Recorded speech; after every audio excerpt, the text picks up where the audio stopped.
ठीक है।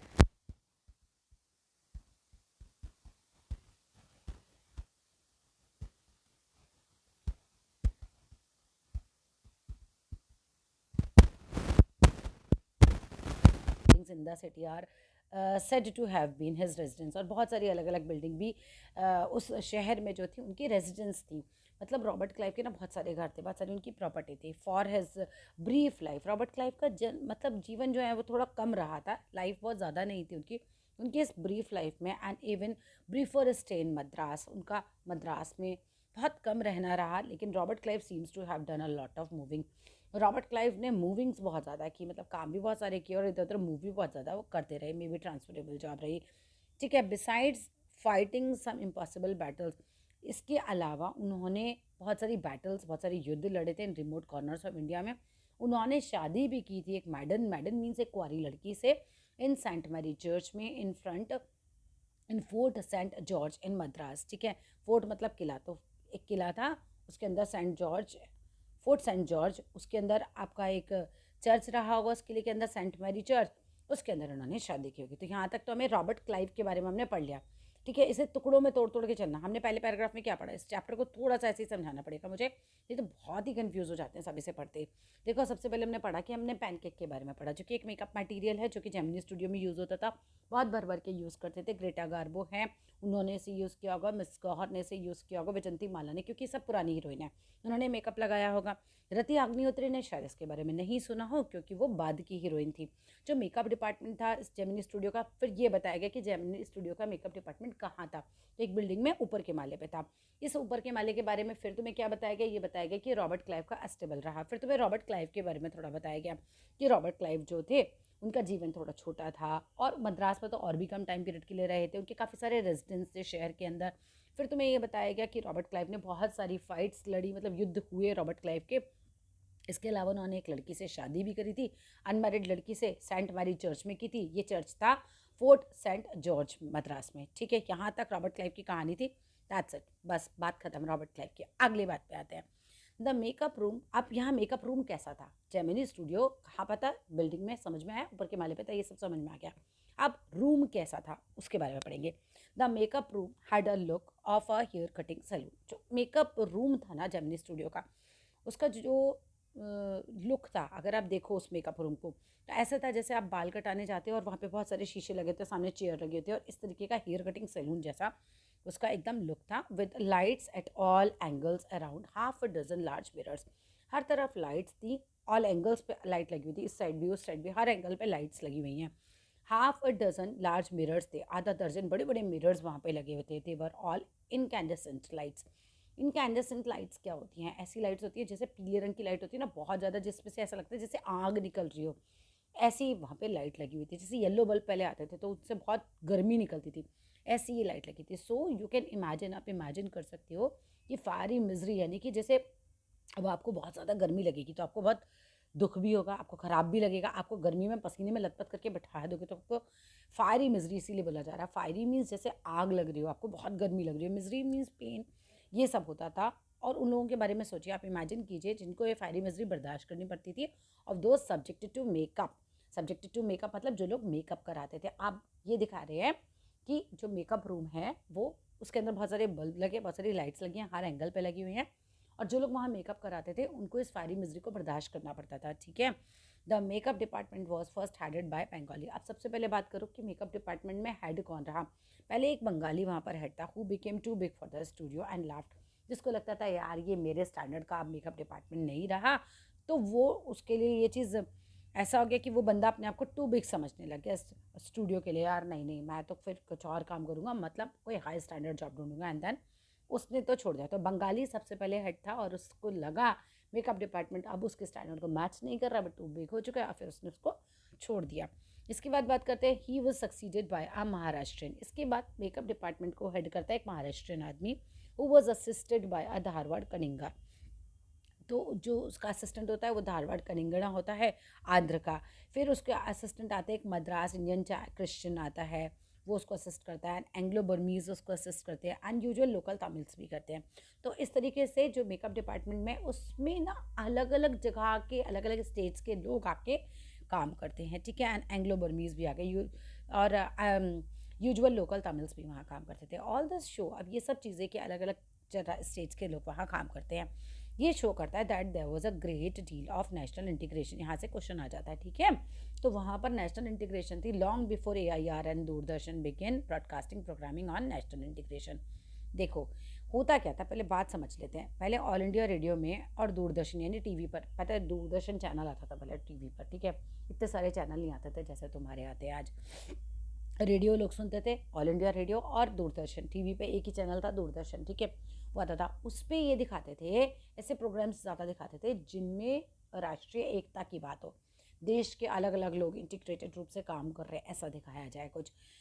अब हमारे मेकअप डिपार्टमेंट में तो ये सब कह रहे हैं इनके दिखाने से पहले ही ऑल इंडिया रेडियो पे ऐसे प्रोग्राम आए या दूरदर्शन पे ऐसे प्रोग्राम आए, उसके पहले ही हमारे जो मेकअप डिपार्टमेंट है, क्योंकि वहाँ पर अलग अलग स्टेट्स के लोग काम कर रहे हैं, तो वहाँ नेशनल इंटीग्रेशन तो इसके पहले से ही थी, ठीक है। The gang of nationally integrated makeup man could turn any decent looking person into a hideous monster, hideous huge monster. अब जो गैंग था ना हमारे, मतलब गैंग का मतलब ये जो मेकअप करने वाले लोगों का ग्रुप है जो नेशनली इंटीग्रेटेड है ना, अलग अलग जगह के हैं, ये क्या कर सकते थे, किसी भी इंसान को जो कि डिसेंट लुकिंग हो, जो कि बहुत अच्छा दिखता हो, उसको हीडियस भयानक क्रिम्सन रेड कलर का ह्यूज मॉन्स्टर बना सकते थे, उसको भयानक दिखने वाला राक्षस बना सकते थे। इनका मतलब ये है, इतना मेकअप पोत देते थे कि अच्छा दिखने वाला बंदा भी राक्षस दिखने लग जाता था। लेकिन स्क्रीन पे ऐसा नहीं होता होगा ना, स्क्रीन पे तो वो लोग बहुत अच्छे दिखते होंगे, बट सामने से इतना मेकअप दिखते थे तो वो इतना गंदे दिखते थे। With the help of truck loads of pancakes, क्योंकि इनके ऊपर भर भर के जो है पैनकेक इनके मुंह पे, आप पाउडर लगा लो अपने चेहरे पे, खूब सारा पाउडर लगा के देखो, और फिर लिपस्टिक लगा लो, कैसे लगोगे, बस वैसे ये लोग पोत देते थे, है ना। Number of other locally made potions lotions एक के बाद एक लगाए जा रहे हैं इनके चेहरे पर। ये सब करके ये एक डिसेंट लुकिंग पर्सन को क्यूट मॉन्स्टर बना के छोड़ देते थे। Those were the days of mainly indoor shooting, उन दिनों इंडोर शूटिंग हुआ करती थी, and only 5% of the film was shot indoors, outdoors, मतलब 5% मूवी तो आउटडोर होती थी, लेकिन 95% जो शूटिंग होती थी वो इंडोर्स होती थी। अब इंडोर में क्या होता है, आपको मेकअप ज़्यादा पोतना पड़ता है, लाइट्स कम होती हैं, ठीक है। बाहर होगी तो फिर इतना मेकअप की ज़रूरत नहीं है, लेकिन क्योंकि 95% तो इंडोर शूटिंग होती थी, इसलिए इतना मेकअप लगाया जाता था। I suppose the sets and studio lights needed the girls and boys to be made to look ugly in order to look presentable in the movie. देखो मैं ये मानता हूँ, आई सपोज अशोक मित्रन कहते हैं कि जो सेट्स एंड स्टूडियो लाइट्स है ना, उनकी ज़रूरत पड़ती थी गर्ल्स और बॉयज़ को अगली बनाने के लिए, in order to look present, मतलब उनको अगली ऐसे बनाया जाता था कि वो प्रेजेंटेबल दिखे मूवी में, सामने से अगली दिखते थे, लेकिन मूवी में लाइट्स वाइट्स और मेकअप की मदद से वो लोग प्रेजेंटेबल दिखते थे। A strict hierarchy was maintain in the makeup department. अब यहाँ से भी समझ लो, है ना, आगे बढ़े उससे पहले बात समझ लो। एक स्ट्रिक्ट हायरार्की क्या होता है, जैसे देखो एक राजा है और एक आदमी है, वो आदमी राजा का मंत्री है, ठीक है। अब राजा का जो बेटा होगा, इस आदमी का जो बेटा होगा वो मंत्री होगा, है ना। राजा का बेटा राजा बनेगा और मंत्री का बेटा फिर मंत्री बनेगा उस बेटे का, फिर उसका बेटा हुआ, फिर इधर इस मंत्री के बेटे का भी बेटा हुआ। ऐसे हायरार्की कहलाती है ये सब चीज़ें। अब यहाँ पे कैसी हायरार्की फॉलो होती थी, यहाँ पर जो चीफ मेकअप मैन है वो चीफ एक्टर और एक्ट्रेसेस का मेकअप करता था, ठीक है। इसके उन्हें अगली बनाता था, मतलब उनका मेकअप करता था। He is a senior assistant and second, जो सीनियर उसका सीनियर असिस्टेंट होता था, तो वो क्या करता था, सेकंड हीरो और हीरोइन का मेकअप करता था। उसका जो जूनियर असिस्टेंट होता था मेन चीफ मेकअप मैन का, जो जूनियर असिस्टेंट होता था वो मेन कॉमेडियन का मेकअप करता था, एंड सो फोर्थ। यानी कि जो चीफ मेकअप मैन है वो चीफ एक्ट्रेसेस का और एक्टर का मेकअप कर रहे हैं, फिर इसका जो सीनियर असिस्टेंट इसके नीचे आया, वो जो हमारे आर्टिस्ट होते हैं, जो सेकंड हीरो हीरोइन है, हीरो का दोस्त हीरोइन की सहेली, उनका मेकअप कर रहे हैं। और फिर इसका जो फिर और असिस्टेंट हुआ, जूनियर असिस्टेंट हुआ, वो फिर कॉमेडियन वगैरह का मेकअप करते हैं। ये हायरार्की चल रही थी। The players who played the crowd, और जो लोग क्राउड यानी भीड़ का रोल अदा कर रहे थे, for the responsibility of the office boy, तो उनका मेकअप हमारा ऑफिस बॉय करता था। अब ये ऑफिस बॉय कौन है, ये एक मेन करेक्टर है आपके इस चैप्टर में, आप पढ़ोगे इसे, ठीक है। तो उनका करता था एक office boy. Even the makeup department of the Gemini studio had an office boy. देखो एक पूरे जेमिनी स्टूडियो का जनरली हम देखते हैं एक फिल्म स्टूडियो में एक ही ऑफिस बॉय होता है, लेकिन इस फिल्म स्टूडियो में मेकअप डिपार्टमेंट का भी अपना एक अलग ऑफिस बॉय था। जनरली फिल्म स्टूडियो में पूरे फिल्म स्टूडियो का एक ऑफिस बॉय होता है, चाय पिलाना, कोई काम करना, ठीक है, छोटे मोटे काम करना वो करता है। लेकिन हमारे जेमिनी स्टूडियो में मेकअप डिपार्टमेंट का भी अपना एक ऑफिस बॉय है, ठीक है। On the days when there was a crowd shooting, अब उन दिनों की बात है जब क्राउड शूटिंग होती थी ना, मान लो कि किसी दिन क्राउड शूटिंग है, भीड़ का है, तो you could see him mixing him paint in a giant vessel. तो आप देख सकते हो ये जो हमारा ऑफिस बॉय है ना, ये बहुत बड़े बर्तन के अंदर मेकअप घोल लेता था एंड क्या करता था, slapping it on crowd players. और जो लोग क्राउड का रोल अदा कर रहे हैं उनके चेहरे पे थप्पड़ थप्पड़, जैसे पुताई नहीं करते ऐसे स्लैप कर देता था, पटकता रहता था मेकअप को ऊंची से जैसे पेंट करते हैं ऐसे। The idea was to close every pore. अब ऐसा क्यों इतना मेकअप होता था, क्योंकि आपको जो चेहरे के पोर्स हैं, छेद छेद हैं, वो सारे बंद कर देते थे on the surface of the pores in the process of applying makeup, है ना। मेकअप अप्लाई करने में he wasn't exactly a boy. हम बोल रहे हैं office boy, is not a boy, वो कोई 17-18 साल का लड़का नहीं है। He was in is early 40s, वो अपने अर्ली 40s में, लाइक में 41 ईयर्स का हो, 42 ईयर्स का हो, 43 ईयर्स का, एंड सो ऑन, मतलब 45 से नीचे नीचे ही है। अर्ली 40s की इसकी एज है। हैविंग एंटर्ड द स्टूडियो एगो in the hope of becoming a star actor. और वो स्टूडियो में आया था बहुत साल पहले क्योंकि उसको स्टार एक्टर बनना था, या फिर उसने सोचा था कि मैं टॉप स्क्रीन राइटर बन जाऊंगा, या फिर उसने सोचा था मैं डायरेक्टर बन जाऊंगा, या फिर लिरिक्स राइटर जो शब्द लिखते हैं, संवाद लिखते हैं पिक्चरों के लिए, वो बन जाऊंगा। और he was bit of a poet. यहाँ से भी क्वेश्चन आ जाता है कि वो क्या क्या सोच के आया था बनने के लिए। तो तुम याद कर लो वो क्या क्या सोच के आया था कि मैं स्टार एक्टर बन जाऊँ, मैं स्क्रीन राइटर बन जाऊँ, मैं डायरेक्टर बन जाऊँ, लिरिक्स राइटर बन जाऊँ, ये 4 चीज़ें सोच के आया था। पोइट वो अबिट था, मतलब कि थोड़ी मात्रा में उसे पोएम भी आती थी। In those days I worked in a cubicle. अब अशोका मित्रन जिन्होंने ये चैप्टर लिखा है वो बताते हैं अब अपने बारे में। हमने किसके बारे में पढ़ा, ऑफिस बॉय के। हमने पहले किसके बारे में पढ़ा था, रॉबर्ट क्लाइव के बारे में पढ़ा था, ठीक है। रॉबर्ट क्लाइव का पैराग्राफ खत्म हो गया, एक एक करके पैराग्राफ याद कर लेना, ठीक है, ऐसे याद करना है इसे।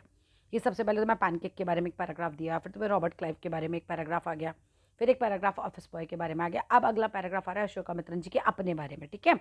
अब वो बता रहे हैं in those days I worked in a cubicle. Cubicle ऐसा रूम होता है जिससे क्यूब के आकार को समझ लो, ठीक है, और एक छोटा सा बॉक्स टाइप रूम है। अब ये ऐसा, two whole sides of those were French windows. अब इसकी दो साइड दीवारों पर, मान लो एक क्यूबिकल रूम है, एक दीवार ये एक दीवार ये, यहाँ पर फ्रेंच विंडो थी। फ्रेंच विंडो कैसी होती है, जो बाहर की तरफ खुलती हैं और उनके सामने गार्डन होता है, ठीक है। I didn't know at that time they were called French Windows. तो अशोका मित्रन जी बताते हैं कि मेरे रूम में जो फ्रेंच विंडो थी ना, उस समय मुझे नहीं पता था इन्हें फ्रेंच विंडोज़ कहा जाता है उस समय। Seeing me sitting at the desk tearing up newspaper. लोग आते थे और मुझे देखते थे कि मैं अपनी डेस्क पर बैठा हुआ हूँ और मैं टीयर अप यानी फाड़ रहा हूँ, न्यूज़पेपर से कटिंग करते थे, उनका तो काम यही था, न्यूज़पेपर से कटिंग करना, उससे फाइल्स बनाना। अब डे इन डे आउट, रात दिन में यही काम करता रहता था। तो most people thought that I was doing next to nothing. तो ज़्यादातर लोग ये सोचते थे कि मैं तो भाई कुछ भी नहीं करता। It is likely that the boss thought likewise too. और पता है ऐसा था कि मेरा बॉस भी यही सोचता था कि मैं कोई खास काम करता ही नहीं हूँ यहाँ पे। सो एनीवन हु फेल्ट, जिसको भी ऐसा महसूस होता था कि मैं तो कुछ नहीं कर रहा, I should be given some occupation. तो आता था कोई भी, मुझे कोई भी काम थमा देता था, उसको लग रहा है मेरा काम इंपॉर्टेंट नहीं है। What ever I am doing it's like useless, मैं तो जस्ट कटिंग कर रहा हूँ, फाइल बना रहा हूँ। तो जिसको भी ये लगता था कि मैं कुछ नहीं कर रहा, वो आता था और मुझे कुछ ऑक्यूपेशन, कोई काम पकड़ा जाता था। Would barge into my cubicle. Barge होता है बिना परमिशन के, एकदम आप दरवाजे के अंदर घुस के आ जाओ। मेरे कमरे में घुस आते थे, मेरे क्यूबिकल को घुस आते थे और डिलीवर करते थे एन एक्सटेंडेड लेक्चर। मुझे कुछ भी बड़ा सा लेक्चर सुना के चले जाते थे, कुछ भी बात सुना के चले जाते थे। अब फिर से हमारे ऑफिस बॉय का जिक्र करेंगे। द बॉय यानी कि office boy in the makeup department जो था, had decided I should be enlightened on how great literary talent was being allowed to go waste in a department fit only for barbers and perverts. ध्यान से समझना, होता क्या है, मान लो कि अशोका मित्रन जी है, ठीक है, और ये हमारा ऑफिस बॉय है। अशोका मित्रन जी कहते हैं कि एक दिन ये ऑफिस बॉय डिसाइड करता है कि ये मुझे इनलाइटन करेगा, मतलब मुझे ज्ञान देगा, मुझे बताएगा। क्या बताएगा, कि कैसे इस ऑफिस बॉय का इतना सादा ग्रेट लिटरेरी टैलेंट जो है वो यहाँ पर वेस्ट हो रहा है इस डिपार्टमेंट में। और इस डिपार्टमेंट के लिए ये मुझे बताएगा कि ये फिट भी नहीं है, क्योंकि यहाँ पर तो बार्बर्स और परवर्ट्स, परवर्ट्स कौन होते हैं तुमने देखा होगा, कुछ आदमी थोड़ी औरतों की तरह हरकतें करते हैं, इस तरह के लोग मेकअप डिपार्टमेंट के लिए होते हैं, एक तरीके से हम बोल सकते हैं, है ना। विकृत पुरुष जिसे हम बोल सकते हैं, परवर्ट्स मीन्स, ठीक है। तो ये उनके लिए है ये काम। तो और मेरा टैलेंट यहाँ कितना वेस्ट हो रहा है, समझ रहे हो मेरी बात में क्या बता रही हूँ।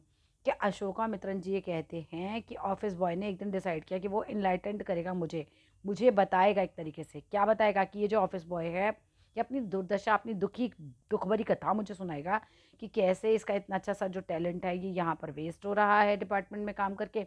और ये मेकअप डिपार्टमेंट एक ऐसा डिपार्टमेंट है जो कि बार्बर्स के लिए होता है या फिर पर्वर्ट्स के लिए होता है। सो ना I was soon I was praying for crowd shooting all the time. अब होता क्या था कि जैसे ही मुझे ऐसा लगा कि ये मुझे बताएगा, मैं तो प्रे करने लगा भाई क्राउड शूटिंग हो जाए। क्राउड शूटिंग होगी तो, क्योंकि क्राउड शूटिंग में क्राउड का मेकअप करता था, तो भाई मेरे पास आके मेरा दिमाग नहीं खाएगा। Nothing short of it could save me from his epics. और ये जो आका है मुझे इतनी सारी बातें सुनाता रहता है, अपने महाकाव्य, अपनी दुख भरी कहानियाँ सुनाता रहता है।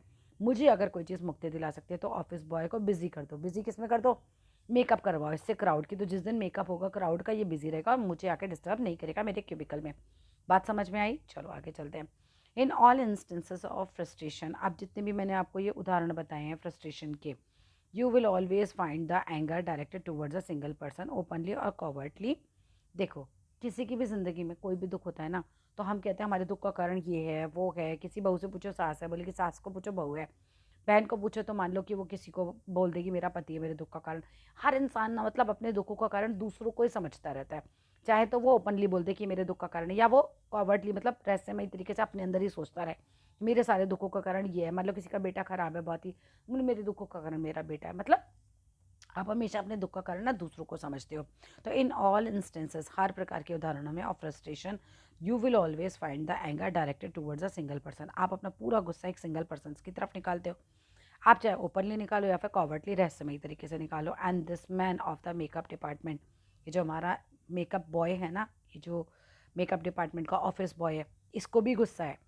वॉज कन्विंस्ड, इसने खुद को कन्विंस कर रखा है दैट ऑल इज वोज, जितनी भी इसके जीवन में, वो उसका मतलब होता है डिस्ट्रेस, ट्रबल, जो भी परेशानियां हैं इसकी ज़िंदगी की। इग्नॉमिनी है, इग्नॉमिनी का मतलब होता है पब्लिक शेम, जो इसकी बेइज्जती हो रही है। ये तो सोच के आया था ना कि ये तो कोई बड़ा सा डायरेक्टर बन जाएगा या फिर बहुत सारी चीज़ें सोच के आया था। तो ये जो बेइज्जती इसको बर्दाश्त करनी पड़ती है being as a office boy अपने अर्ली 40s में भी।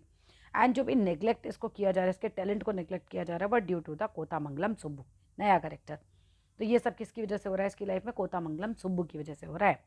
सुब्बू एक नया करेक्टर है। हमने पहले पैराग्राफ में पढ़ा पैनकेक के बारे में, दूसरे पैराग्राफ में रॉबर्ट क्लाइव के बारे में, फिर हमने पढ़ा किस चीज़ के बारे में? फिर हमने पढ़ा मेकअप रूम कैसा दिखता था। इसके बाद हमने पढ़ा कि जो हमारे राइटर है उनका रूम कैसा था, और ऑफिस बॉय के बारे में भी हमने बीच में पढ़ा। आप ऑफिस बॉय अपनी सारी जीवन की परेशानियों की वजह किसको समझते हैं? कोतामंगलम सुब्बू। सुब्बू मेन कैरेक्टर है इस चैप्टर के, इनको अच्छे से पढ़ के जाना, इन्हीं पे क्वेश्चन आ जाता है। Subbu was number 2 at Gemini studio. Subbu जो थे जेमिनी स्टूडियो में नंबर 2 थे। देखो मैं तुम्हें बता देती हूँ, अगर सुब्बू नंबर 2 नहीं होते ना, तो ये ऑफिस बॉय नंबर 2 होता। नंबर 1 तो हमारे बॉस ही होते, तो उनके बारे में जिक्र नहीं है।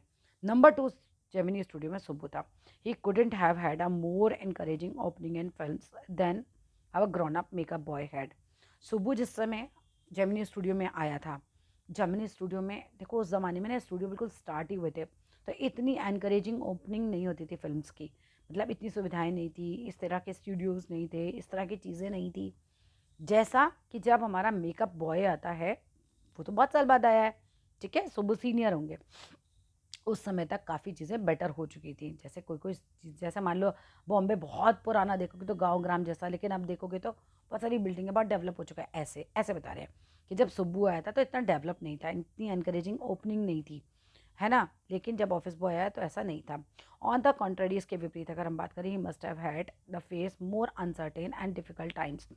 तो मतलब उन्होंने हैड टू फेस, उसको फेस करना पड़ा। He must have had to face more uncertain, और डिफिकल्ट टाइम्स भी उसको मतलब बड़ा झेलना पड़ा था सुबह को। और when he began his career, जब उसने अपना करियर स्टार्ट किया था। There were no formally establish film producing companies and studios. जब सुब्बू ने अपना करियर स्टार्ट किया तब कोई भी इतनी इस्टेब्लिश फिल्म प्रोड्यूसिंग कंपनीज नहीं होती थी, इतने ऐसे स्टूडियोज़ नहीं होते थे। Even in the matter of education की अगर हम बात करें, फॉर्मल एजुकेशन जो स्कूल जाके एजुकेशन ली जाती है, Subbu couldn't have had an appreciable lead over our boy. That means हमारा जो ऑफिस बॉय है वो ज़्यादा पढ़ा लिखा है, सुब्बू कम पढ़ा लिखा है, लेकिन तब भी सुब्बू सेकंड नंबर पे है। क्यों? क्यों सुब्बू सेकंड नंबर पे है ना? ये बताते हैं कि वजह ये थी, but by virtue of being born an a Brahmin. Subbu cast से ब्राह्मण था। ब्राह्मणों को उस ज़माने में बहुत महत्व दिया जाता था, इसलिए सुब्बू को इस चीज़ का काफ़ी एडवांटेज मिलता है।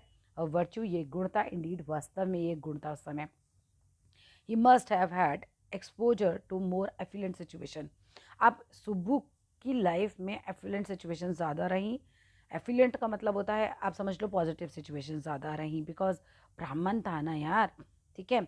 एंड पीपल, अच्छे लोगों का उसका संपर्क रहा, बड़े लोगों में उठना बैठना रहा, तब तो बहुत रिस्पेक्ट मिलती थी उन लोगों को। He had the ability to look cheerful at all time. Subbu के बारे में और बताया गया है कि भाई वो बहुत ही चेयरफुल रहता था, हमेशा बड़ा खुश खुश दिखता था all the times, and even after having had a hand in a flop film. मतलब आप समझो कि सुब्बू एक फिल्म में कुछ भी है, कुछ भी वो काम कर रहा है, बहुत बहुत कहना चाहिए मल्टी टैलेंटेड आदमी था। लेकिन सुब्बू ने एक फिल्म में काम किया और वो फिल्म फ्लॉप हो गई, तब भी चेयरफुल रहता था भाई, ठीक है, तब भी वो चेयरफुल रहता था, ऐसी उसकी पर्सनैलिटी थी। You always had work for somebody. Subbu एक ऐसा आदमी था जिसके पास हमेशा दूसरों के लिए काम होता था। He could never do things on his own. खुद काम नहीं करता था। सुब्बू के बारे में सब क्वालिटीज़ याद करते जाओ। खुद नहीं काम करता था, दूसरों से काम ज़्यादा कराता था, but his sense of loyalty made in identify himself with his principal completely. लेकिन उसकी जो लॉयल्टी थी ना, उसके प्रिंसिपल, उसके बॉस के प्रति कम्प्लीटली वो लॉयल था। बहुत, सुब्बू में टैलेंट बहुत ज़्यादा था, लेकिन वो सारा टैलेंट अपने बॉस के लिए यूज़ करता था, and turn his entire creativity to his principal's advantage. और जितनी क्रिएटिविटी इसके अंदर थी, सारी के सारी अपने बॉस के फ़ायदे के लिए वो यूज़ करता था। He was a tailor made for film. Tailor made कैसा था, जैसे टेलर होता है आपके लिए, प्रॉपर आपके साइज़ के कपड़े बनाता है। सुब्बू को भी भगवान ने वैसे बनाया था, बिल्कुल पिक्चरों के लिए बनाया था। उसको सब तरीके से आइडियाज़ आते थे। He was a man who could be inspired when commanded. ये एक ऐसा आदमी था जो एकदम इंस्पायर हो जाता था अगर इसको कमांड दी जाए। लाइक सुब्बू, ये करना है, बताओ कैसे करेंगे। इंस्पायर हो गया, आप कमांड मिली, सुब्बू इंस्पायर हो गया, अच्छा ऐसे करते हैं, चलो वैसे करते हैं। इसको बड़े आइडियाज़ आते थे। तो तुमको एक एक इंसिडेंट बताया जाएगा यहाँ पे कि the rat fights and tigress under water. एक बार क्या होता है, एक डायरेक्टर होगा, डायरेक्टर बोलता होगा सुब्बू को कि सुब्बू एक सीन पिक्चराइज करना है जिसमें रैट फाइट करती है एक टाइग्रेस से, है ना, टाइगर की पत्नी जो होती है, टाइग्रेस हो गई ना, फीमेल टाइगर जो गई अंडर वाटर, पानी के अंदर, एंड किल्स, और रैट जो है वो टाइग्रेस को मार दे। ये सीन फिल्माना है, बट क्या हो, takes pity on the cubs. लेकिन अब रैट को हमें ये भी दिखाना है कि टाइगर के जो बच्चे हैं उस पर, टाइग्रेस के जो बच्चे हैं उस पर इसको दया आ रही है, एंड टेंट्स दैम लविंगली, और उनको लविंगली वो पाल रहा है। I don't know how to do this scene, the producer would say. अब प्रोड्यूसर अगर ये कहे कि मुझे नहीं समझ में आ रहा है कि ये सीन सुबह हम कैसे पिक्चराइज करें, ये दिखाया जा रहा है सुबह कितना इंटेलिजेंट था, तो सुबह बताएगा कि भैया सीन कैसे पिक्चराइज कराना है, ठीक है। And Subbu would come out with 4 ways of rat pouring affection. Subbu तो 4 आइडियाज़ बता देता था कैसे रैट जो है प्यार जताएगा, अफेक्शन जताएगा इन विक्टिम्स ऑफ स्प्रिंग्स पर, यानी इन चीते के बच्चों पर। गुड, डायरेक्टर बोलेगा गुड, लेकिन but I am not sure. But अगर डायरेक्टर ये बोले कि मैं श्योर नहीं हूँ इट इज़ इफेक्टिव इनफ, कि जैसे तुमने 4 तरीके बताए ये इफेक्टिव हैं, देन द प्रोड्यूसर वुड से, अगर मतलब ये प्रोड्यूसर ये बात बोले कि यार मुझे नहीं लग रहा है इतना इफेक्टिव तरीका है ये, इन अ मिनट, मतलब सुबह इतना टैलेंट था कि 1 मिनट में would come out of 14 more alternative, 14 और आइडियाज़ आ जाते थे उसको।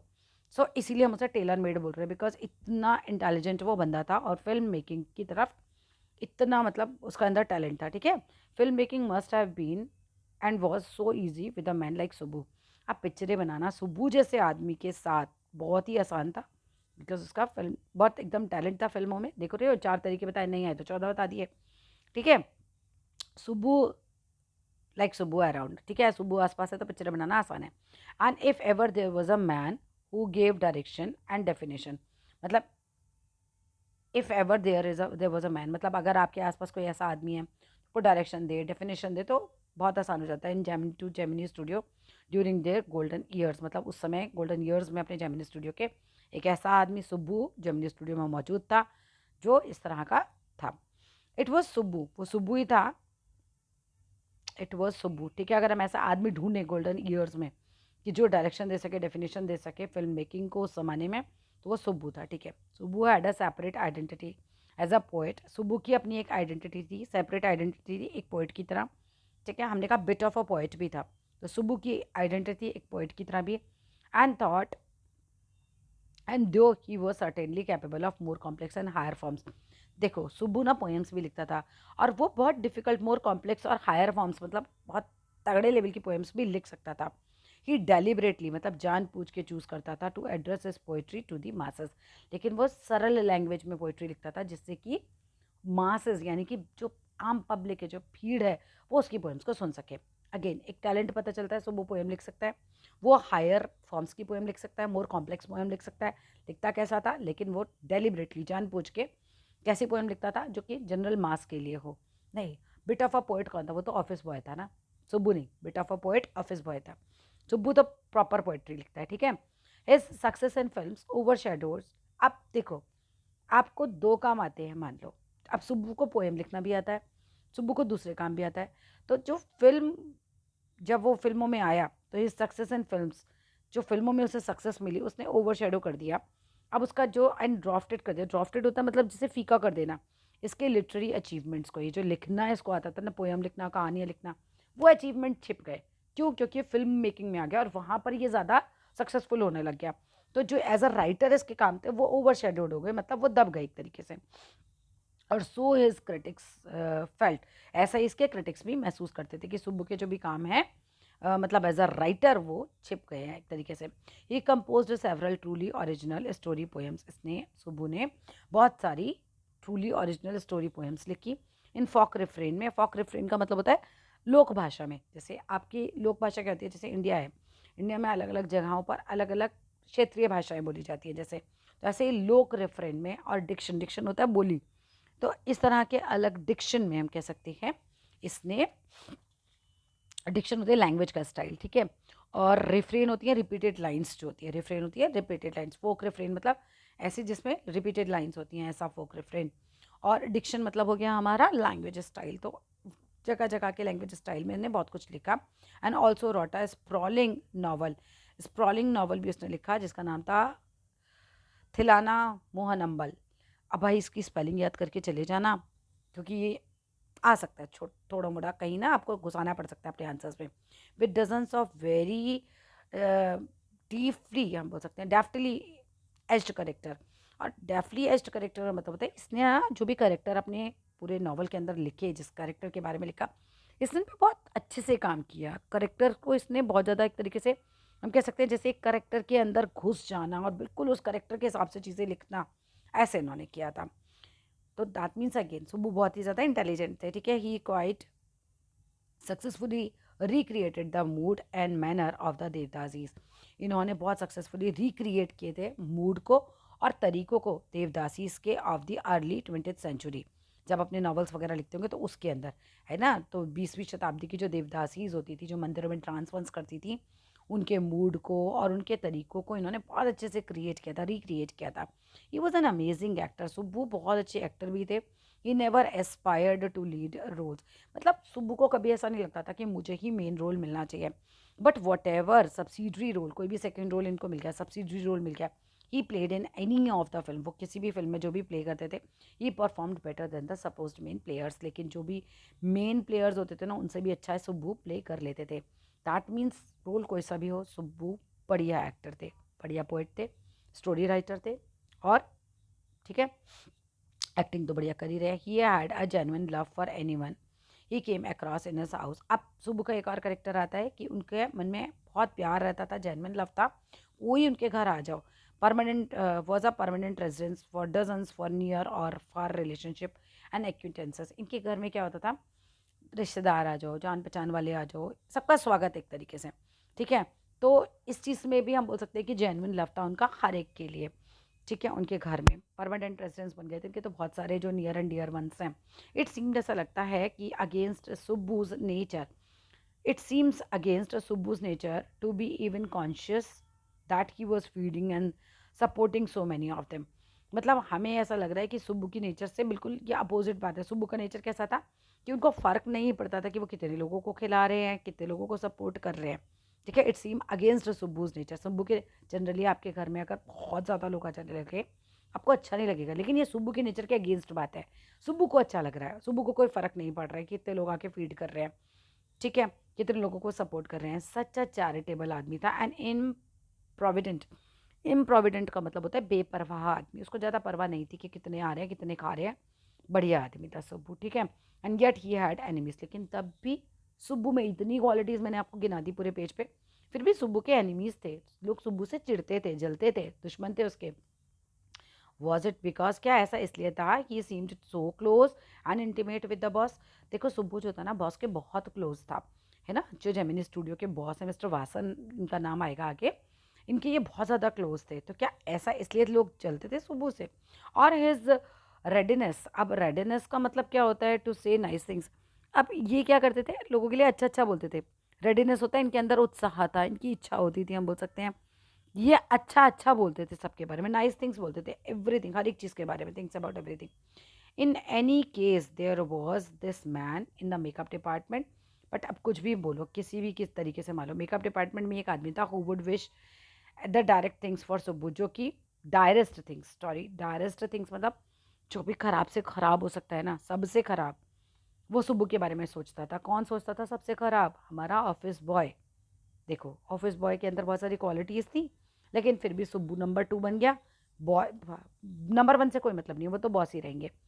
ऑफिस बॉय को लगता था अगर सुब्बू नहीं होता, अगर सुब्बू ब्राह्मण नहीं होता, सुब्बू इतना टैलेंटेड नहीं होता, सुब्बू में ये सारी चीज़ें नहीं होती, सुब्बू नहीं होता, तो मैं फिर नंबर 2 होता। तो ऑफिस बॉय कहीं ना कहीं इसीलिए इसके लिए सबसे खराब चीज़ें सोचता था। You saw Subbu always with the boss, आप देखते हो सुब्बू को हमेशा बॉस के साथ। But in the attendance record rules में अगर हम देखें, यानी कि अगर हम रजिस्टर में देखें कि सुब्बू क्या नौकरी करने आया था, he was grouped under a department called the story department. यानी कि सुब्बू बॉस के साथ हमेशा है, लेकिन सुब्बू को नौकरी पे रखा गया था स्टोरी डिपार्टमेंट में। ठीक है, तो अगर हम अटेंडेंस रूल्स देखते हैं तो सुब्बू काम करता है हमारे स्टोरी डिपार्टमेंट में, comprising a lawyer. Story department में एक अलग बात आई, अब एक और बंदा आपके जुड़ गया, यहाँ पर करेक्टर जुड़ गया, वो है एक लॉयर। ठीक है, मैं वापस से स्टोरी को हल्का सा रिपीट कराती हूँ तुम्हें। पहले हमने सबसे पहले पढ़ा था इस चैप्टर में कि जो पैनकेक है वो एक मेकअप का ब्रांड है, उसके बारे में हमने पढ़ा, अलग अलग हीरोइनों ने यूज़ किया, कुछ ने नहीं सुना। इसके बाद हमने पढ़ा कि जो जेमिनी स्टूडियो है वो रॉबर्ट क्लाइव का जहाँ पे अस्तबल था वहाँ पे बना हुआ है ऊपर को। रॉबर्ट क्लाइव के बारे में पढ़ा कि भाई उन्होंने जो है बहुत सारे फाइट्स लड़े थे, उन्होंने एक लड़की से शादी भी करी थी। ठीक है, सेंट मैरी चर्च में शादी करी थी। उसके बाद हमने पढ़ा कि जो मेकअप रूम है वो कैसा दिखता था, तो वो एक हेयर कटिंग सैलून जैसा दिखता था, जिसमें बहुत ज़्यादा रोशनी होती थी, येलो कलर की जला देने वाली लाइट्स थी।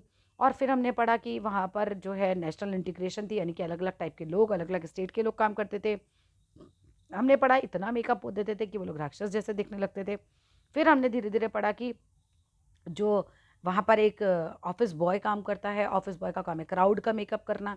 हमने पढ़ा कि जो हमारे राइटर हैं अशोका मित्रन जी, वो बताते हैं कि उनका छोटा सा कमरा है। ऑफिस बॉय नहीं की बल्कि 40s की एज का कोई बंदा है जो कि बहुत कुछ सोच के आया था कि उसे स्टार एक्टर बनना है, टॉप स्क्रीन राइटर बनना है, डायरेक्टर बनना है, लिरिक्स राइटर बनना है, लेकिन वो ऑफिस बॉय बन के रह गया। हमने पढ़ा कि जो अशोका मित्रन जी हैं वो सोचते थे कि किसी तरीके से ऑफिस बॉय बिजी रहे, नहीं तो क्या करेगा, वो उनके रूम में घुसेगा और अपनी दुख भरी दास्तान सुनाता रहेगा, इन्हें बोर करता रहेगा। अशोका मित्रन जी कहते हैं कि उनको लोग ये सोचते थे कि कोई काम ही नहीं करते, जस्ट कटिंग काटते रहते हैं और फाइल बनाते रहते हैं। फिर हमने पढ़ा कि एक बंदा आता है हमारी स्टोरी में, सुब्बू। सुब्बू के बारे में पढ़ा कि जितना भी ऑफिस बॉय के जीवन में परेशानी है उसका कारण वो सुब्बू को समझते हैं। सुब्बू जो हैं वो नंबर 2 पोजीशन पर हैं क्योंकि वो एक ब्राह्मण हैं। सुब्बू ने जो है वो इतना टैलेंटेड आदमी है सुब्बू, कि उसके साथ पिक्चरें बनाना बहुत आसान हो जाता है। सुब्बू को बहुत सारे आइडियाज़ आ जाते हैं। सुब्बू ने थिलाना मंगलम जैसा एक नॉवल भी लिखा हुआ है। सुब्बू जो हैं उनके टैलेंट के बारे में हमने बहुत कुछ पढ़ लिया। ठीक है, अब सुब्बू के अलावा हमारे पास आता है अगला करेक्टर, वो आते हैं हमारे एक लॉयर। सुब्बू रोल्स में जो हैं, अगर हम अटेंडेंस रोल्स देखें तो वहाँ पर वो क्या है, एक स्टोरी डिपार्टमेंट का आदमी, और स्टोरी डिपार्टमेंट में हमारे लॉयर भी हैं। ठीक है, यहाँ तक हमें समझ में आ गई कहानी। You saw Subbu always with the boss, अब बॉस के साथ देखते हो, but in the attendance roll हम बात करते हैं तो he was grouped under the department, जिसको हम स्टोरी डिपार्टमेंट बोलते हैं, जिसके अंदर एक लॉयर भी है and assembly of writers and poets है। ठीक है, स्टोरी डिपार्टमेंट में बहुत सारे राइटर्स हैं, बहुत सारे पोइट्स हैं, एक लॉयर भी है। The lawyer was also officially known as the legal adviser.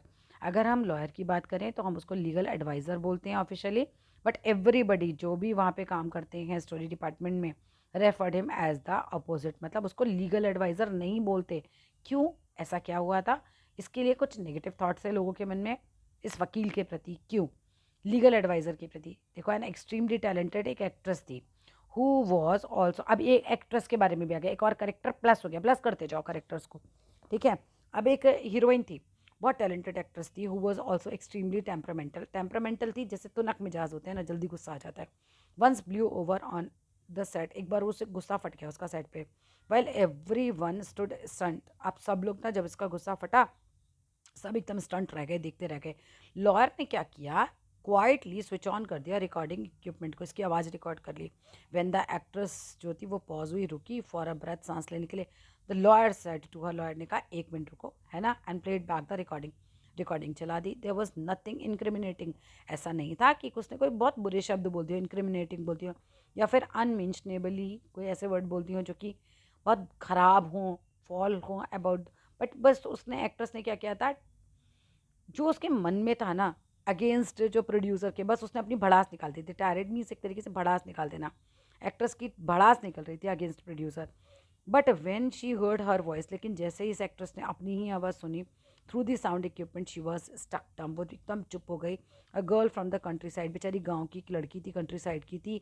She hadn't gone through all the stages of worldly experiences. देखो, जब कोई हीरोइन बनती है ना तो उसे बहुत सारी चीज़ों से वो गुजरी होती है, बहुत एक्सपीरियंस होते हैं। उसको फ़र्क भी नहीं पड़ना था अगर मतलब कोई और लड़की होती, लेकिन बेचारी ये जो कि इस तरह की चीज़ों से नहीं गुजरी थी कभी, उसका तो पूरा करियर ही ख़त्म हो जाता है यहाँ पर, पता है। A girl from countryside, she hadn't gone through all the stages of worldly experience that generally precede a position of important and sophisticated।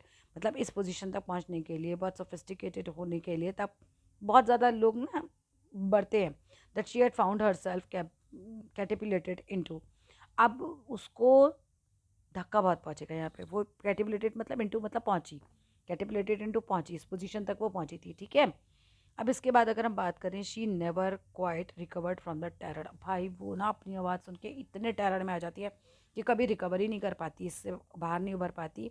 And that was the end of the brief and brilliant acting career. और इसका यहाँ पे brief और brilliant career खत्म हो जाता है।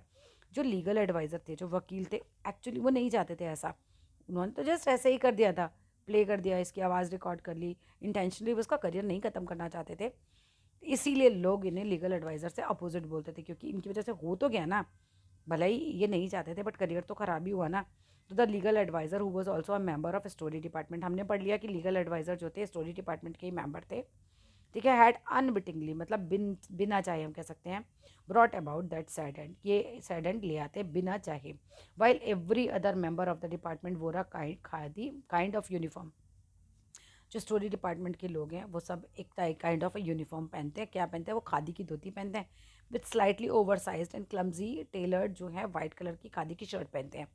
क्लमजीली tailored मतलब ऐसी ढीली ढाली से सिली हुई खादी की शर्ट पहनते हैं। लेकिन जो हमारा स्टोरी डिपार्टमेंट का लीगल एडवाइज़र है ना, जो वकील साहब है, वो पैंट पहनते हैं एंड टाई पहनते हैं एंड समटाइम्स एक कोट पहनते हैं, जो कोट ऑफ आ मेल जैसे कवच की तरह दिखाई देता है। ऑफन ही लुक्ड अलोन, अक्सर वो अकेले दिखाई देते हैं एंड हेल्पलेस दिखाई देते हैं। A man of cold logic in a crowd of dreamers. Crowd of dreamers क्यों कहा गया? क्योंकि ये तो पोइट हैं, सोच सोच के लिखते हैं, स्टोरी डिपार्टमेंट है, कहानियाँ ड्रीम करते रहते हैं फिर उन्हें लिखते हैं। लेकिन ये लॉजिक वाले आदमी, तो man of a cold logic बोला गया इन्हें।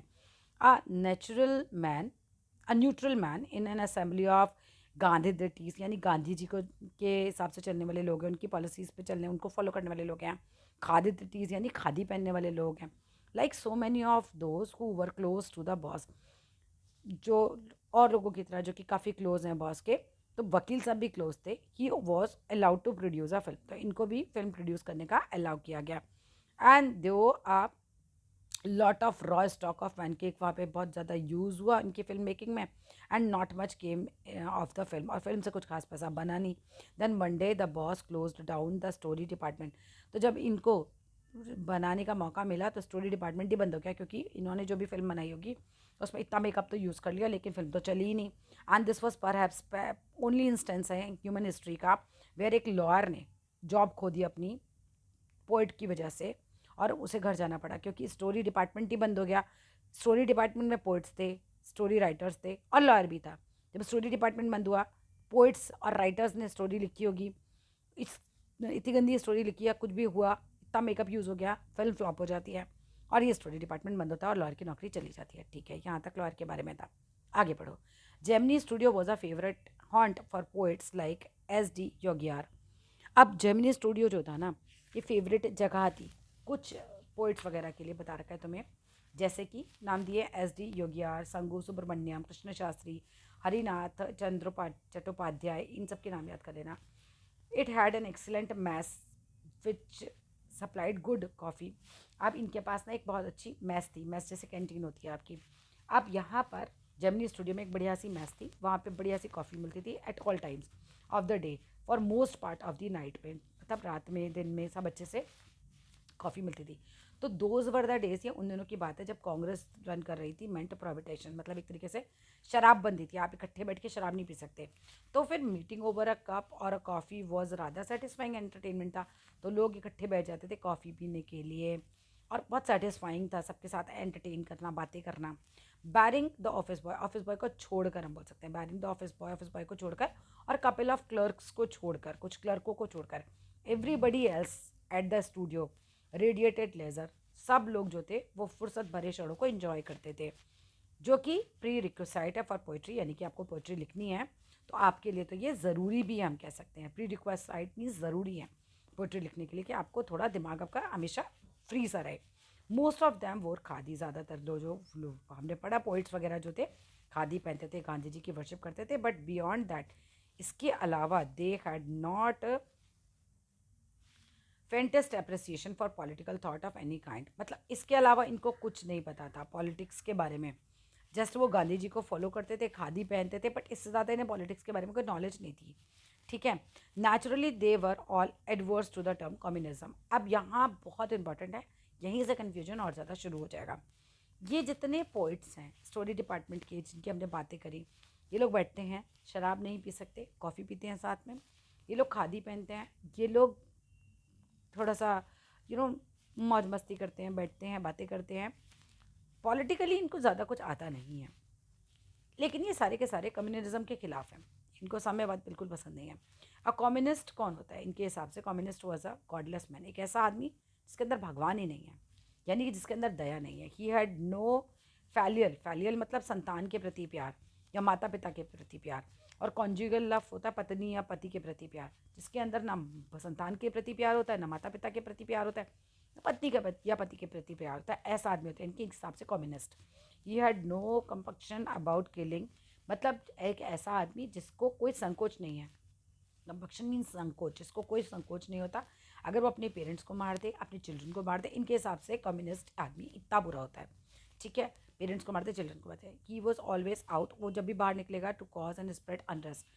तो कम्युनिस्ट जब भी घर से बाहर निकलेगा इन लोगों के हिसाब से वो अनरेस्ट फैलाएगा, है ना, और वायलेंस फैलाएगा, हिंसा फैलाएगा, इनोसेंट लोगों को मारेगा, इग्नोरेंट पीपल को मारेगा, अज्ञानी लोगों को। सच नोशंस, ऐसे विचार जो थे प्रिविल्ड थे एवरीवेयर इन साउथ इंडिया उस ज़माने में, है ना। ये जो हमारा जेमिनी स्टूडियो है साउथ इंडिया का ही है, तो साउथ इंडिया में इस तरह के विचार थे कम्युनिस्ट को लेकर, यानी सब इनके विरोध में थे, इतना बुरा समझा जाता था कम्युनिस्ट को। अब नेचुरली फ्लोट होते थे about vaguely among the khadi clad poets of Gemini studio. तो इनके जो खादी पहनने वाले जो हमारे हैं ना, इनमें भी इसी तरह की बातें फ्लोट होती थी। Evidence of it was soon fourth coming.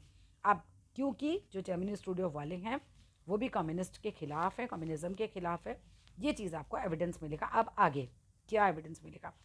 Story को ना थोड़ा सा ऐसे बनाया गया है जैसे कोई पहेली होती है, बट मैं तुम्हें क्लियर बता दूंगी अभी क्या होने वाला है आगे। होता क्या है, कैसे एविडेंस मिलेगा? यहाँ पर इनकी जेमिनी स्टूडियो में MRA आती है, मॉरल रीआर्मामेंट आर्मी।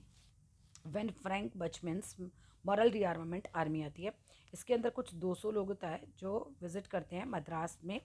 ठीक है, समटाइम्स इन 1952 की बात है ये।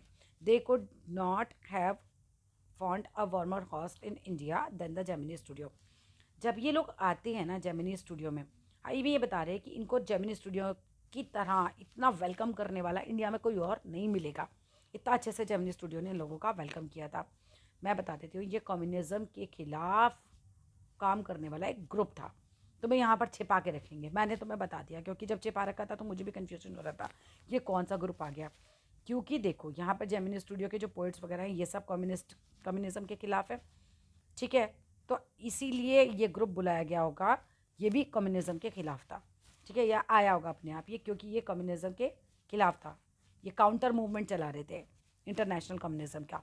When Frank Buchman's moral rearmament army, कुछ 200 लोग आते हैं, विजिट करते हैं मद्रास में 1952 में। तो इनको कोई भी इतना बढ़िया होस्ट नहीं मिल सकता जितना जेमिनी स्टूडियो मिला था। अब लोगों को नहीं पता ये कौन है। ठीक है, तो समवन कॉल्ड द ग्रुप, किसी ने कहा कि इंटरनेशनल सर्कस आया है, नहीं पता है हमारे कोई काउंटर मूवमेंट कर रहा है कम्युनिज्म को लेकर। जब 200 लोग आए, इन्होंने परफॉर्म किया, फंक्शंस परफॉर्म किए, उन्होंने सर्कस वाले हैं। तो they weren't very good on the trapeze, अब ट्रैपीज क्या है, जैसे सर्कस में तुमने देखा होगा कि कुछ ऐसे हवा में ना ऐसे कुछ लटकते हैं। मान लो ये इस तरह की रस्सियाँ, ये रस्सियाँ हैं, यहाँ डंडा है, ये भी रस्सियाँ हैं, यहाँ डंडा है। लोग इसके ऊपर लटकते हैं, इधर उछलते हैं, इधर इसके ऊपर कूदते हैं, कभी इसके ऊपर कूदते हैं, ऐसे होता है। तो इनको ये चीज़ नहीं आती थी, तो ये सर्कस वाले नहीं थे बेसिकली। हमने तो पता ही है कि सर्कस वाले नहीं थे, लोगों को लग रहा था। Plus they weren't very good in trapeze, मतलब ये इसमें कसरत में जो झूला करने वाली कसरत होती है इसमें गुड नहीं थे। एंड दे आर एक्यूटेंस, इनकी जो जान पहचान थी ना एनिमल से केवल डिनर टेबल पे होती थी। नॉन वेजिटेरियन थे, यानी कि जब सर्कस होता है ना तो उसमें तो बहुत सारे एनिमल्स भी काम करते हैं, इनका एनिमल्स से भी कोई लेना देना नहीं था। बट दे प्रेजेंटेड 2 प्लेस, लेकिन इन्होंने 2 प्लेस यहाँ पे प्रेजेंट किए मोस्ट प्रोफेशनल मैनर में। दोनों प्ले कौन से, Jotham Valley and Forgotten Factor, ये 2 प्ले के नाम याद कर लो। Ran several shows in Madras, और मद्रास में इनको देखो होस्ट तो किसने किया था, जेमिनी स्टूडियो में इनको रखा गया होगा, इनको होस्ट किया गया होगा। लेकिन मद्रास में अलग अलग जगह इन्होंने बहुत जगह ये 2 प्ले किए बार बार, along with the other citizens of the city के और लोगों ने भी इनके इस प्ले में पार्टिसिपेट किया होगा, एक्टिंग की होगी। The Gemini family of 600 saw the play, 600 लोगों का जो ग्रुप था जेमिनी स्टूडियो में, जो लोग काम करते होंगे 600 लोगों को पूरा ग्रुप होगा, उन्होंने इनके इस प्ले को ओवर और ओवर अगेन देखा। And the message of the place were usually बहुत प्लेन और सिंपल धर्म गीत होते थे। होमलीज का मतलब होता है धर्म गीत, बस मैसेज धर्म गीत वगैरह था इनका message. But the sets and costumes were first rate, लेकिन जो इन्होंने सेट्स बनाए थे, जो कॉस्ट्यूम्स इन्होंने पहने थे वो बहुत बहुत बहुत अच्छे थे। Madras and Tamil drama community जो थी वर टेरिबली इम्प्रेस्ड हो गई इन लोगों से। एंड सम ईयर्स तक तो ऑलमोस्ट हमने देखा जितने भी तमिल प्लेस थे वहाँ पर जो सीन होता था सनराइज का या सनसेट का, वो बिल्कुल जोंथम वैली की तरह ही वो लोग करने लगे कि बेयर स्टेज बनाते थे, खाली सा स्टेज बनाते थे, वाइट कलर का बैकग्राउंड पे कर्टेन लगा देते थे एंड ट्यून बजाते थे बिल्कुल फ्लूट की, जैसा कि इनके प्ले में हुआ होगा। It was some years later, कुछ साल बाद क्या होता है दैट आई लर्न, मैंने जो आई कौन है यहाँ पर, हमारे राइटर, ठीक है, अशोकामित्रन जी, उन्हें पता चला कि एमआरए था कौन। एमआरए मतलब मॉरल रीआर्ममेंट आर्मी क्या थी। It was a kind of a counter movement था इंटरनेशनल कम्युनिज्म को लेकर। एंड जो बिग बॉसेस थे, जैसे कि एक बॉस तो हमारे हो गए, ये जो जेमिनी इंस्टीट्यूट के मिस्टर वासन है, ऐसे ही जो मद्रास में अलग अलग बिग बॉसेस थे, जैसे कि यहाँ पर बताया गया हमारे like mister Vasan simply played into their hands, वो इनके हाथ की कठपुतलियाँ थे केवल, ठीक है, वो इनके हाथ की केवल कठपुतलियाँ थे। कौन, मिस्टर वासन कठपुतली थे इन लोगों के हाथ की, जो इंटरनेशनल मूवमेंट चला रहे थे ये लोग कम्युनिज्म के खिलाफ, ठीक है। आई एम नॉट श्योर, मिस्टर जो हमारे राइटर है वो कहते हैं मैं श्योर नहीं हूँ, हाउ एवर कि मतलब शायद that this was in did the case, क्या यही केस था कि ये लोग इंटरनेशनल कम्युनिज्म के खिलाफ थे, यही था for the unchangeable aspects of these big bosses, क्योंकि इनके जाने के बाद भी हमारे बॉसेस का तो कोई मतलब कुछ चेंज नहीं हुआ हमारे बॉसेस में, ठीक है, अनचेंजेबल एक्सपेक्ट्स रहे, सब कुछ वैसे का वैसे चला, उनकी enterprises remain the same, enterprises same ही रही। एमआरए और नो एमआरए, अब एमआरए आया या नहीं आया, इंटरनेशनल कम्युनिज्म वो था या नहीं था, या फिर इंटरनेशनल मतलब कम्युनिज्म था या फिर नो इंटरनेशनल कम्युनिज्म था, फ़र्क कुछ नहीं पड़ा। The staff of Gemini studio has a nice time hosting 200 people, बस जेमिनी स्टूडियो ने 200 लोगों को होस्ट किया और काफ़ी नाइस टाइम स्पेंड किया उस समय। उनके जाने के बाद हमारी लाइफ में कोई फ़र्क नहीं पड़ा, हमारे बॉस पे कोई फ़र्क नहीं पड़ा, हमारी कंपनी पे कोई फ़र्क नहीं पड़ा, ठीक है। It was such a change from the unusual collection of crowd players waiting to be slapped with the thick layers of makeup. हाँ, थोड़ा हमारी लाइफ बोरिंग हो चुकी थी कि भाई क्राउड की जब शूटिंग होती थी तो भीड़ को खूब सारा मेकअप लगाया जाता था, स्लैप किया जाता था, थिक थिक लेयर लगाई जाती थी ऑफिस बॉय के द्वारा, मेकअप डिपार्टमेंट किया, और इससे अलग था इन लोगों का आना, प्ले करना, इनको होस्ट करना, ये सब हमारी लाइफ में थोड़ा चेंज लेकर आता है। फ्यू मंथ्स लेटर, अब यहाँ पे फिर एक चेंज आया कहानी में, एमआरए की कहानी खत्म, ठीक है। अब फ्यू मंथ्स लेटर, कुछ महीनों बाद टेलीफोन लाइन पर बिग बॉसेस की, मद्रास के जो बड़े बड़े बॉसेस होंगे अलग अलग, एक तो जेमिनी स्टूडियो के मिस्टर वासन थे, और भी जगह के बॉस होंगे, और भी अलग अलग जो लोग होंगे जो बॉस होंगे वहाँ पे, वंस अगेन घंटियाँ बजती हैं फ़ोन की। क्या होता है जेमिनी स्टूडियो में, bust and once again we at Gemini studio cleared a whole shooting stage, हमने पूरा शूटिंग स्टेज को साफ किया to welcome another visitor. MRA आया, अब दूसरा विजिटर आएगा, ये कौन है, ये भी एक कम्युनिज्म के खिलाफ काम करने वाले एडिटर होते हैं, मैं अभी बता रही हूँ, स्टोरी में लास्ट में बताया जाएगा, ठीक है। All they set was that he was a poet from England.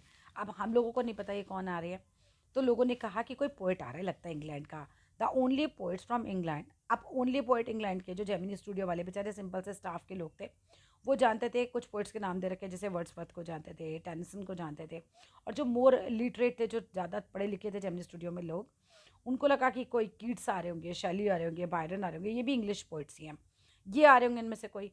And मतलब उनको इनके नाम तक पता थे बस। और वन और two might have faintly come to know someone by the name Eliot. Eliot भी एक पोइट है, तो एक दो लोग इनका नाम भी जानते थे। ये दिखाया जा रहा है तुम्हें कि जेमिनी स्टूडियो के लोग जो थे उनको ज़्यादा इंग्लिश पोइट्स के नाम तक भी नहीं पता थे। थोड़े बहुत को वर्ड्सवर्थ और टेंसन के नाम पता थे, कुछ को कीट्स, शैली और बायरन के नाम पता थे जो पढ़े लिखे थे, और दो चार को हम बोलते हैं इलियट का नाम पता था। But who was the poet visiting the Gemini studio now? लेकिन अब जो जेमिनी स्टूडियो में आ रहा है वो कौन सा पोइट आ रहा है? पोइट नहीं थे, एडिटर थे, आगे पता चलेगा। ठीक है, he is not a poet, he is an editor. वो पोइट नहीं है, वो एडिटर है। That is why the boss is giving him a big reception. इसीलिए बॉस उन्हें big reception like a party दे रहे हैं। Vasan was also the editor of the popular Tamil weekly. Vasan जो थे हमारे जो जेमिनी स्टूडियो के बॉस हैं, वो आनंद विक्टन नाम की तमिल वीकली मैगजीन निकलती है, उसके एडिटर भी थे। जो आ रहा है वो भी एडिटर है, हमारे बॉस भी एडिटर है। ठीक है, he wasn't the editor of any of the known names of British publications in Madras. लेकिन जो आ रहा है, जो ब्रिटिश पब्लिकेशंस मद्रास में छपते हैं, ब्रिटिश पब्लिकेशंस का मतलब हो गया जो ब्रिटिश किताबें, मैगजीन्स वगैरह छप रही हैं, न्यूज़पेपर छप रहे हैं, उनसे अलग था। ठीक है, in Madras that in those known at Gemini studio, मतलब जेमिनी स्टूडियो के नेम जो लोग हैं वो इनको नहीं जानते थे। Since the top man of the Hindu were taking the initiative, the surmise was. अब सरमाइज का मतलब क्या होता है? अंदाज़ा ये लगाया जा रहा था। Since the top man of the Hindu, जो द हिंदू मतलब हमारी मैगजीन होगी है, वो इनिशिएटिव ले रही थी, और अंदाज़ा ये लगाया जा रहा था कि poet was the editor of a daily, कोई डेली जो छपने वाली मैगज़ीन वगैरह है, but not from the Manchester, मतलब कोई यूजुअल छपने वाली मैगज़ीन का है ये पोइट या editor. Poet was the editor, poet जो आ रहे हैं वो एक एडिटर है छपने वाली, डेली छपने वाली किसी मैगज़ीन का। बट वो मैगज़ीन मैनचेस्टर गार्डियन नहीं है और लंदन टाइम्स नहीं है। मैनचेस्टर गार्डियन नहीं है, लंदन टाइम्स नहीं है, क्योंकि मैनचेस्टर गार्डियन और लंदन टाइम्स के पोइट और एडिटर को यहाँ के लोग जानते थे, तो ये पोइट वो भी नहीं है। ठीक है, अंदाज़ा ही लगाया जा रहा है ये मैनचेस्टर गार्डियन और लंदन टाइम्स का पोइट या एडिटर नहीं है जो आ रहा है। That was all that even the most well informed among us new. यही सब कुछ था जो मैक्सिमम हम लोग जानते थे, बाकी हमें नहीं पता चल रहा था आ कौन रहा है।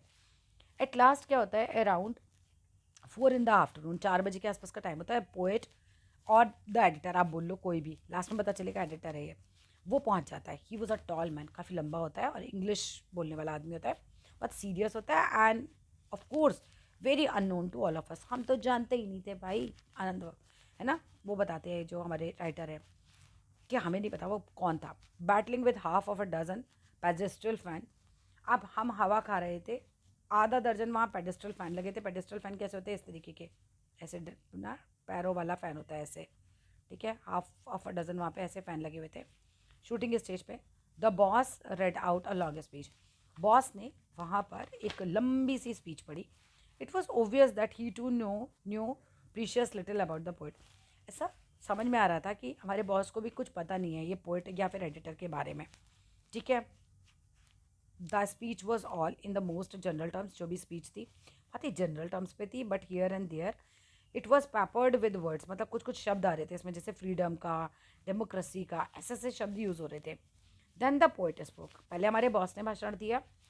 बॉस भी पोइट एडिटर के बारे में ज़्यादा कुछ जानते नहीं थे, जनरल टर्म्स में बात कर रहे थे, कुछ कुछ वर्ड उन्होंने फ्रीडम और डेमोक्रेसी के यूज़ किए थे। अब पोइट बात करना शुरू करते हैं स्टेज पर आके। ही couldn't have addressed a more dazed and silent audience. इस पोएट ने या एडिटर ने कभी भी ऐसी डेज्ड मतलब चकित हम बोल सकते हैं और इतनी चुपचाप साइलेंट ऑडियंस को कभी भी एड्रेस नहीं किया था, क्योंकि ऑडियंस को पता नहीं है कौन है। ऑडियंस को तमिल आती है, इंग्लिश आती भी नहीं है, समझ ही नहीं आ रहा बंदा क्या बोल रहा है, तो इसीलिए ये बात लिखी गई है। नो वन न्यू, किसी को नहीं पता था what he was talking about, वो क्या बोल रहा है। And his accent defeated any attempt to understand. इसके एक्सेंट ने, the way he was speaking, भाई सारे अटैम्प्ट भी, हमारी जो कोशिशें थी ना अंडरस्टैंड करने की, समझने की, वो भी फेल कर दिया था, क्योंकि हमें कुछ समझ ही नहीं आया क्या बोल के चला गया। The whole thing lasted about an hour. ये सब 1 घंटा चलता रहा। And the poet left. Poet फिर वहाँ से स्टेज से चले जाते हैं। And we all disperse in utter bafflement. हम भी चौंक चूक के चले जाते हैं, कौन था, क्या आया, क्यों बोला, कैसे चला गया। ये एक ऐसा आदमी था जो खुद भी कम्युनिज्म के खिलाफ था। ये एडिटर थे एनकाउंटर मैगजीन के, जो बाद में तुम्हें पता चलेगा। ठीक है, वॉट आर वी डूइंग, हम क्या कर रहे हैं, what is an English poet doing in a film studio which make Tamil film. हमने सोचा एक इंग्लिश पोइट यहाँ क्या कर रहा है फिल्म स्टूडियो में, एक ऐसा फिल्म स्टूडियो जो कि तमिल फिल्म्स बनाता है for the simplest sort of people, जहाँ पर तो बड़े साधारण से लोग हैं, people whose life lasted afforded, least afford, हमारे यहाँ के ऐसे लोग हैं जो कि बहुत ही कम अफोर्ड भी कर पाते हैं ये सब चीज़ें। Dumb the possibility of cultivating a taste for English poetry, मतलब यहाँ के लोगों की इंग्लिश पोइट्री का कोई टेस्ट नहीं है और पॉसिबिलिटी भी बहुत कम है कल्टिवेट करना है सब, क्योंकि बड़े साधारण से यहाँ के लोग हैं, तमिल जानते हैं। The poet looked pretty baffled too, अब जो पोइट बोल के गया है ना, वो भी बहुत चौंके हुए थे, बैफल्ड थे। For too must have felt the sheer incongruity, मतलब उनको भी बहुत असंगत लग रहा था। शेयर इनकॉन्ग्रेटी मतलब उनको भी सही नहीं लग रहा था। ऑफ इस टॉक, जो भी उन्होंने बोला about thrills and travels of an English poet, कोई किसी को फ़र्क नहीं पड़ता था कि उन्हें किस चीज़ से रोमांच मिलता है, किस चीज़ में कष्ट मिलता है एक इंग्लिश पोइट को, जस्ट वो बोल के चले गए। His visit remain N unexplained mystery, उनका विजिट जो था बिल्कुल अनएक्सप्लेन्ड एक रहस्य की तरह बन के रह गया।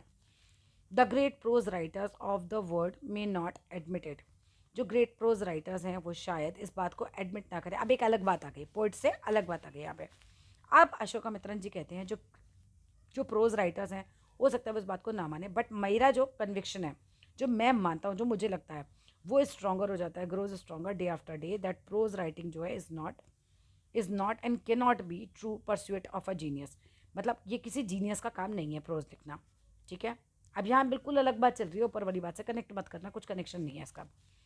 अब यहाँ पर अशोकामित्रन जी कहते हैं कि प्रोज राइटिंग जो है किसी जीनियस का काम नहीं है, इट इज़ फॉर पेशेंट, एक ऐसे आदमी का काम है जिसके अंदर बहुत पेशेंस हो, जो परसिस्टेंस हो, मतलब जिद्दी हो, जिसे लिखना है तो लिखना ही है, और जो परसिवरिंग ड्रज का मतलब होता है एक तरीके से बहुत परिश्रम करने वाला आदमी हो। विद अ हार्ट सो स्ट्रंक्शन, जिसका दिल इतना छोटा सा हो, टूटे नहीं। देखो क्या क्या समझा रहे हैं, मैं एक राइटर हूँ, मैंने एक किताब लिखी, मैंने पूरी एक कहानी लिखी, अब अगले ने कह दिया, पब्लिशर ने छापने से मना कर दिया, अगर मेरा दिल बड़ा होगा तो टुकड़े टुकड़े हो जाएगा। ठीक है कि यार मैंने इतना सब कुछ लिखा, इतनी मेहनत की, सब बर्बाद हो गया, इसीलिए बोल रहे हैं हार्ट उसका होना चाहिए ऐसा छोटा सा शंकन कि वो टूटे भी नहीं। ठीक है, और उसके अंदर बहुत पेशेंस भी होना चाहिए, क्योंकि कहानी आपको लिखने में बहुत पेशेंस की ज़रूरत होती है, और ऐसा भी होना चाहिए कि जो आप लगातार जो है वो मेहनत कर सको, ऐसी भी होनी चाहिए, परसिस्टेंट होना चाहिए, जिद्दी होना चाहिए, कंप्लीट करनी पड़ेगी ना कहानी अगर शुरू करी है तो। अब इसके अलावा बताते हैं that nothing can break it, इतना छोटा सा दिल होना चाहिए, इतना सिकड़ा होना चाहिए कि कोई इसे ब्रेक नहीं कर पाए। Rejection slips don't mean a thing to him, rejection जो स्लिप्स आती हैं, आपने कहानी लिख कर भेजी, आपको रिजेक्ट करके एक स्लिप भेज दी कि ये कहानी नहीं छपेगी, वो do not mean a thing to him, उसको कोई फ़र्क नहीं पड़ना चाहिए, ऐसा होना चाहिए आदमी। He at once sets about making a fresh copy, और इतना करेज उसके अंदर होना चाहिए कि वो फिर से एक नई कॉपी लिखे, नई कहानी लिखे ऑफ लॉन्ग प्रोज पीसेस लिख के and sends it to another editor, और दूसरे एडिटर के पास भेज दें, एनक्लोज करके postage for a return of the manuscript, कि मैंने एक कहानी लिखी, अब दोबारा से एक ने रिजेक्ट करके भेज दी, मेरा दिल नहीं टूटा, क्योंकि मैं तो बहुत ही ज़्यादा शंकन हार्ट की हूँ। ठीक है, मैं ऐसे समझा रही हूँ तुम्हें। अब इसके बाद आप में इतना करेज है, मतलब मुझ में इतना करेज है कि मैं दोबारा एक कहानी लिखूं और यहाँ पर कहानी के बारे एक स्टैंप लगा के रिटर्न के साथ भी भेज दूँ, कि कहीं ये भी फेल हो जाए और रिटर्न हो जाए तो वापस आ जाए मेरा मैन्यूस्क्रिप्ट, ऐसा है। ठीक है, it was for such people, ये ऐसे लोगों के लिए है। It was such for people, अब क्या होता है, द हिंदू अखबार में हैड पब्लिश, वो पब्लिश होता है एक टाइनी अनाउंसमेंट, एक अनाउंसमेंट छपती है इन एन इनसिग्निफिकेंट कॉर्नर में, मतलब एक अनइम्पॉर्टेंट कॉर्नर में, हिंदू मैगजीन में, द हिंदू में, मैगजीन है अखबार है जो भी, द हिंदू में छपता है एक छोटी सी अनाउंसमेंट के कॉर्नर पर, अनइम्पॉर्टेंट पेज पर, कि शॉर्ट स्टोरी कंटेस्ट हो रहा है, ऑर्गेनाइज किया जा रहा है ब्रिटिश पीरियोडिकल में। पीरियोडिकल होते हैं जैसे जो हफ्ते में या महीने में या साल में, है ना, टाइम वाइज छपते हैं। और क्या नाम था इसका, द एनकाउंटर, इसी के एडिटर थे जो आए थे। Of course the encounter wasn't known commodity among the Gemini, मतलब इनकाउंटर को ज़्यादा जेमिनी स्टूडियो में कोई नहीं जानता था। ठीक है, इसको कोई नहीं जानता था, इनकाउंटर क्या है, इस पीरियोडिकल के बारे में नहीं जानते थे जेमिनी स्टूडियो के लोग। तो अशोकामित्रन जी कहते हैं I wanted to get an idea, तो अशोकामित्रन कहते हैं मुझे इसका आइडिया लेना था इस पीरियोडिकल का, before I spend a considerable sum of postage, मगर मैं इसके लिए मतलब अपना मैन्यूस्क्रिप्ट लिख कर भेजूँ, वहाँ पे पोस्टेज स्टैम्प वगैरह लगाऊँ, पैसा लगाऊँ, मैं जाकर देखने गया कि भाई ये है क्या, इंग्लैंड का था। ठीक है, in those days British council library जो थी हैड एन एंट्रेंस, उनका एंट्रेंस होता था with no long winded signboards or and notices to make you feel that you were sneaking into forbidden areas. देखो ब्रिटिश राज चल रहा था उस समय, हमारे लिए कई कई जगह ऐसी होती थी जहाँ हम नहीं जा सकते थे, लेकिन लाइब्रेरी ऐसा नहीं था। वहाँ कोई साइन बोर्ड ऐसा नहीं लगा था, कोई नोटिस बोर्ड नहीं था कि हमें ये लगे कि हम फॉरबिडन एरिया में आ गए हैं।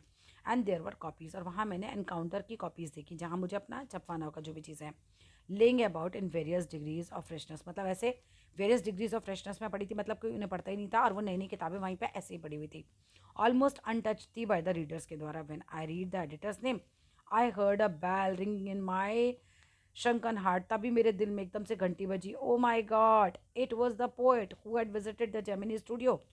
ठीक है, तो ये तो वही है, जब एडिटर है जो हमारे जेमिनी स्टूडियो में आया था, मैंने तुम्हें बता दिया, जो जेमिनी स्टूडियो में आया था, जिसकी बात किसी को समझ नहीं आई थी, वो एक एडिटर था। ठीक है, तो वो ये एडिटर होता है। अब ये एडिटर क्यों आया था, ये राज अभी भी नहीं खुला, क्योंकि वो कम्युनिस्ट था, नहीं कम्युनिज्म के खिलाफ था।